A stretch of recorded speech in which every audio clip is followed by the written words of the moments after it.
I've never considered myself a vindictive person, but there's something undeniably satisfying about watching karma unfold right before your eyes. Right now, I'm experiencing exactly that, and I can't help but feel a mix of relief and, yes, even a touch of smugness. This isn't about being a bad person or a terrible daughter. It's about finally seeing justice after years of emotional neglect and unspoken pain. Let me paint you a picture of who I am.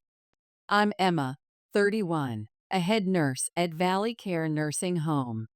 I'm the middle child of three siblings, sandwiched between my older brother James, 37, a corporate lawyer, and my younger sister Ashley, 29, who's trying to make it as a social media influencer.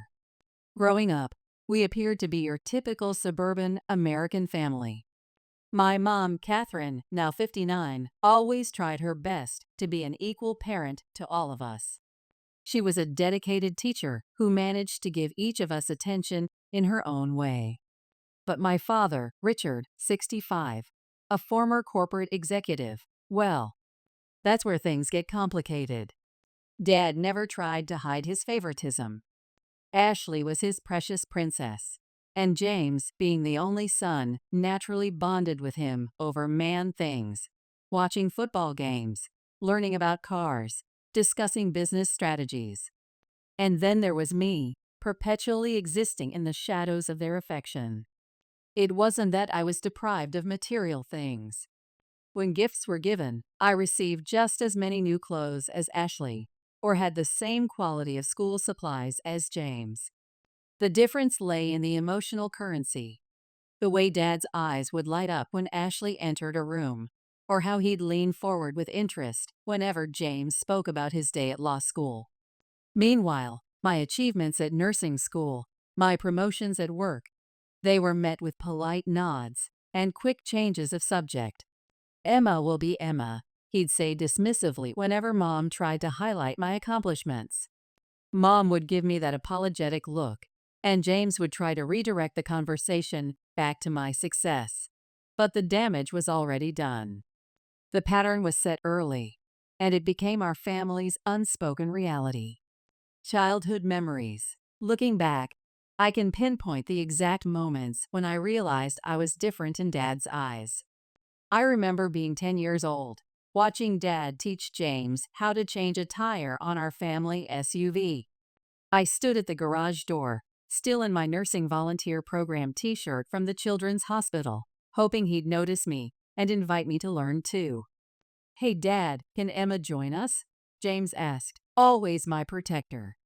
He was already showing signs of the advocacy that would later shape his legal career. "This is man's work," Dad replied, barely glancing my way. "Emma has her little hospital games to play with." That dismissal stung, but it was James who made sure I learned anyway. Later that evening, he took me back to the garage and showed me everything Dad had taught him.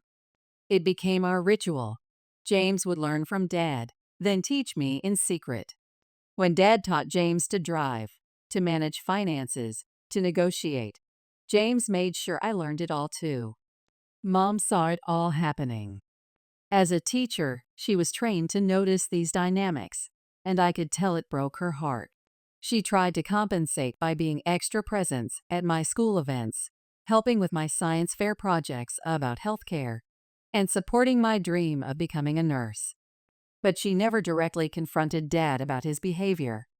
Maybe she thought it would make things worse, or maybe she just didn't know how to fight that battle. "Your dedication to caring for others is special, Emma," she'd tell me. "That's a strength all your own." Meanwhile, Ashley reveled in her role as Daddy's princess. Despite multiple teachers raising concerns about her attitude at school, Dad would dismiss them with a wave of his hand and a charming smile. "She's just spirited," he'd say, as if that explained everything. Now at 29, she's still trying to translate that spirit into Instagram fame, living off Dad's generosity while she builds her brand. Family dynamics now. The current family dynamics are complicated, to say the least. James and I are incredibly close. He's not just my brother, He's my confidant and strongest advocate.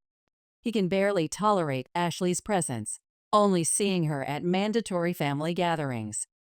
Mom tries to maintain peace, while her new husband, Michael, wisely stays on the periphery of our family drama. He's successful in his own right, running a thriving IT company, but he never flaunts it or tries to replace our dad. Things got really interesting about 10 years ago when Mom and Dad got divorced. The split was supposedly amicable, though none of us kids know the real reason. They maintain it was just incompatibility, but we all know there's more to the story. Whatever the truth is, they've kept it locked away, preferring to maintain their careful peace. Present day. Since the divorce, I've limited my visits to Dad's place. There's no point pretending. We both know where we stand. I spend most of my free time at Mom's, often coordinating my visits with James. Our family gatherings have a predictable pattern now. James and I visit Mom together, while Ashley makes her appearances separately. The only time we're all forced together is during Christmas, and even then, the tension is palpable. 5 years ago, things shifted when Mom started dating Michael, a 60-year-old IT company CEO. They met at a wellness retreat, a far cry from Mom's former life as a teacher. Michael's different from what I expected. He's successful but humble, knows how to respect boundaries, and genuinely tries to understand our family's complex dynamics without overstepping. "I'm here if you need me," he told me once during a family dinner. "But I know you have a father, and I respect that." The irony is, while Michael maintains this respectful distance, Dad's been increasingly hostile towards him. I suspect it's partly because Dad's own dating life has been a series of false starts and disappointments. But there's more to it. Michael's success in the tech industry means Mom now enjoys a lifestyle that Dad could never provide. The vacation photos on Mom's social media, the new house in a prestigious neighborhood, the luxury car in the driveway, they're all constant reminders of what Dad sees as his failures. James has tried reasoning with him multiple times. "Dad, we're not replacing you," he's explained, using his lawyer's measured tone. "We're just trying to be mature about the situation." But Dad's jealousy manifests in childish ways. Snide comments about Michael's age, dismissive remarks about his business achievements, pointed questions about their relationship during family gatherings. I'm thankful that my limited interaction with Dad means I don't have to witness most of these uncomfortable moments, but I hear enough from James to know how bad it gets. Recent events. This was our family status quo until a few months ago, when my fiancé Nathan, a 34-year-old doctor I met through work, proposed to me. We'd been together for several years, building a relationship based on mutual respect and understanding, something I'd learned to value after watching my parents' marriage dissolve. We decided on a short engagement, wanting to focus on our future rather than lengthy wedding preparations. Wedding announcement video call. When we finally broke the news to the family via video call, the reactions were exactly what I'd expected. Mom's face lit up with genuine joy, while Michael offered warm congratulations. James grinned widely, already looking like the proud brother he'd always been. "My little sister's getting married," James exclaimed, his professional lawyer demeanor slipping away for a moment. "Nathan, you better take good care of her. I know all the legal loopholes." Dad's reaction was predictably lukewarm. A brief nod and a muttered congratulations. But it was Ashley's response that caught everyone's attention. Her forced smile barely masked her displeasure, and she disconnected from the call almost immediately, claiming poor internet connection. I could see her Instagram stories continuing to update regularly after that. So much for technical difficulties. Private call with James.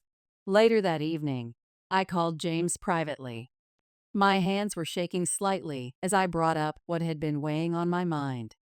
"James, I want you to walk me down the aisle," I said, my voice barely steady. "Not Dad." The silence on the other end felt heavy. When James finally spoke, his voice was gentle but concerned. Um, I'm incredibly touched, he said, using his courtroom careful tone. And believe me, nothing would make me prouder. But Dad would create an enormous scene. You know how he gets. My throat tightened. You've been more of a father figure to me than he ever was. You know that.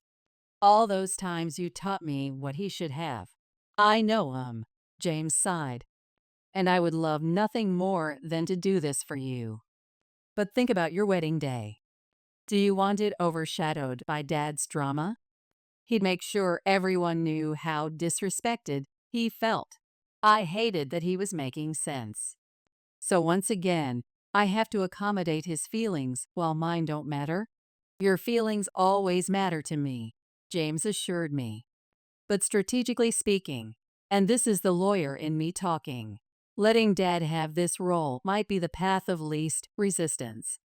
The day should be about you and Nathan, not family drama. Unexpected twist. But fate, it seems, had other plans. 2 weeks later, Ashley announced her own engagement to her boyfriend Zach. Nathan and I exchanged knowing looks during her announcement. We both knew what this meant. Ashley couldn't bear not being the center of attention, and this was her way of stealing the spotlight. The timing game. Despite Ashley's best efforts to upstage my wedding, she couldn't manage to secure a date before mine. Her wedding was set for 5 weeks after ours, and her frustration was evident in every family interaction. She even tried to guilt me into postponing my wedding. Emma, wouldn't it be special if I could be the first bride? She pleaded during one of our family video calls. I've always dreamed of a spring wedding. I remained firm. My venue is booked, Ashley. All the deposits are paid. Nathan and I are keeping our date. What I didn't expect was the bomb that dropped next. When I approached Dad about walking me down the aisle, a conversation I'd been dreading, he delivered news that left me simultaneously furious and relieved. I'm sorry, Emma, he said, not looking particularly sorry at all. I promised my baby girl years ago that I'd walk her down the aisle first. I can't break that promise to Ashley. I had to bite my cheek to keep from laughing. Here was the perfect excuse to have exactly what I wanted. Gift wrapped and handed to me by the very person I'd been trying to avoid confronting. I managed to compose my face into what I hoped was a disappointed expression.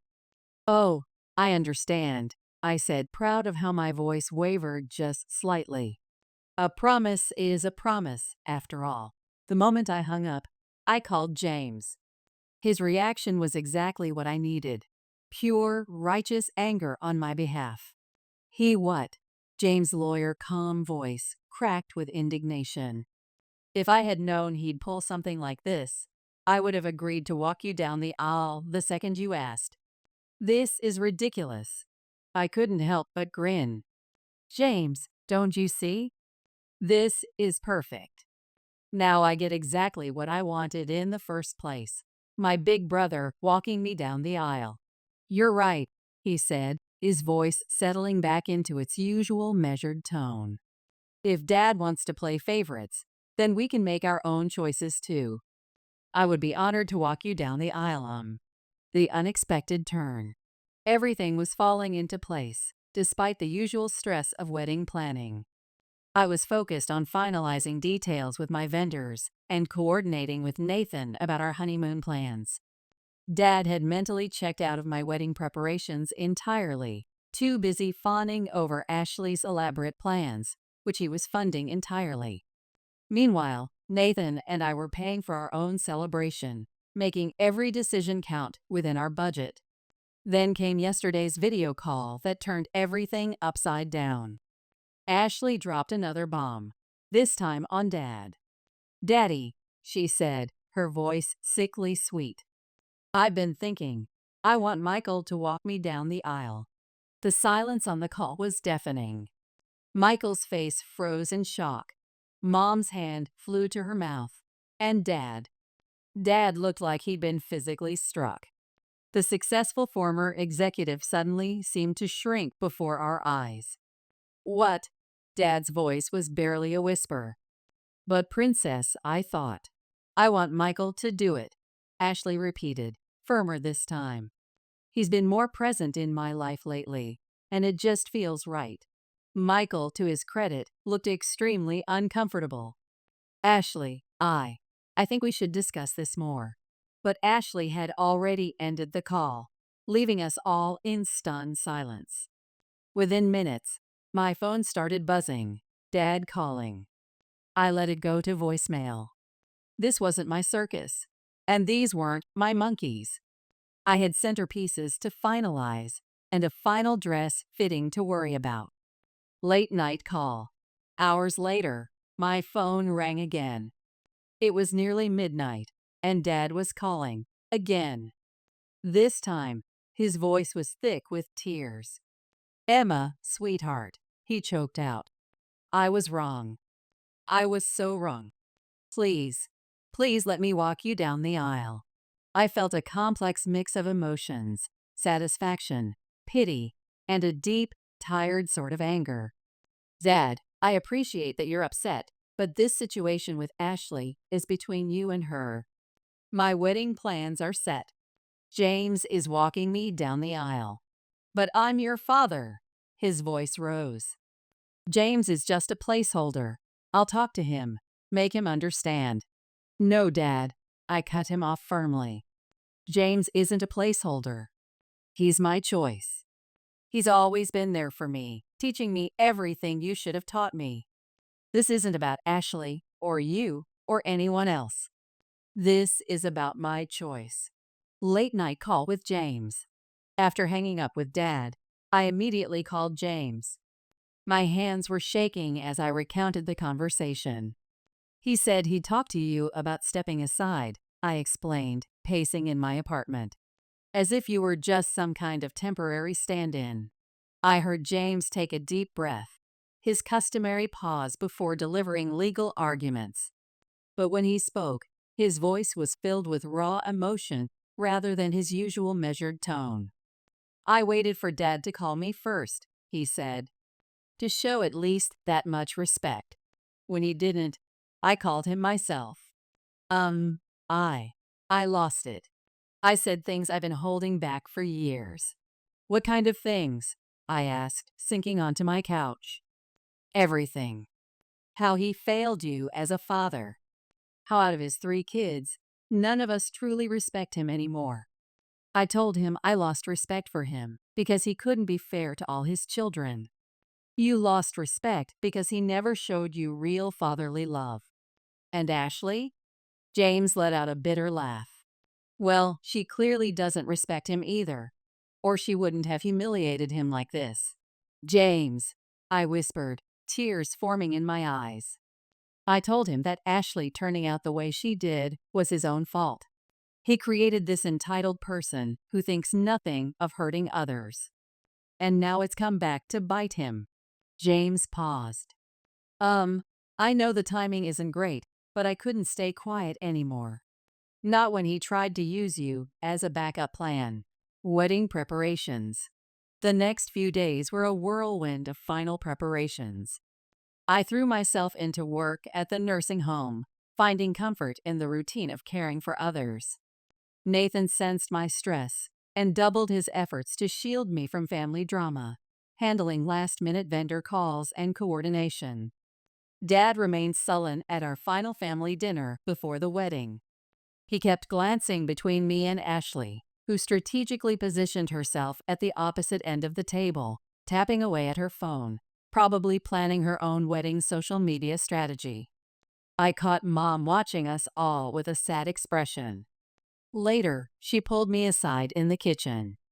I should have stood up for you more when you were younger, she whispered, helping me with the dishes. I thought I was keeping the peace, but maybe I was just enabling him. The wedding day. The morning of my wedding dawned clear and bright. I was a bundle of nerves, but not because of the usual bride jitters. Standing in the bridal suite of the mid-range hotel we'd chosen, Nothing like the luxury venue Dad was funding for Ashley's wedding. I kept wondering if he would try to cause a scene. Everything's under control, my mom assured me as she helped adjust my veil. Michael's keeping an eye on your father, and James has two of his lawyer friends strategically placed as guests. I couldn't help but laugh at that. Leave it to James to treat my wedding like a court case that needed managing. I managed to avoid Dad until the ceremony. When James appeared at the bridal suite door, looking sharp in his suit and wearing the biggest smile I'd ever seen, all my anxiety melted away. "Ready to do this, little sister?" he asked, offering his arm. As we stood waiting for our cue, I could feel Dad's glare burning into my back from his seat in the family row. But when the music started and James began walking me down the aisle, everything else faded away. Nathan's face lit up as he saw me, and in that moment, nothing else mattered. Reception drama. At the reception, I could hear whispers from some relatives about why James had walked me down the aisle instead of Dad. Dad was left doing damage control, making up some story about a private family arrangement. Ashley spent the entire reception as far from Dad as possible, busy documenting everything on her phone, probably comparing our modest celebration to her upcoming extravaganza. 1 month later, Ashley's wedding day arrived, and I wasn't there to see it. She'd uninvited both Nathan and me, probably thinking it would hurt me. Instead, I spent the day at work, then had a quiet dinner with Nathan and James. Mom called me the next day with the details. Dad had apparently stayed hopeful until the last minute that Ashley would change her mind, but she didn't. The photos she posted showed everything: Dad's miserable expression, Michael's obvious discomfort, Mom's forced smile. The lavish venue and expensive decorations Dad had paid for did nothing to mask the emotional tension. Final thoughts.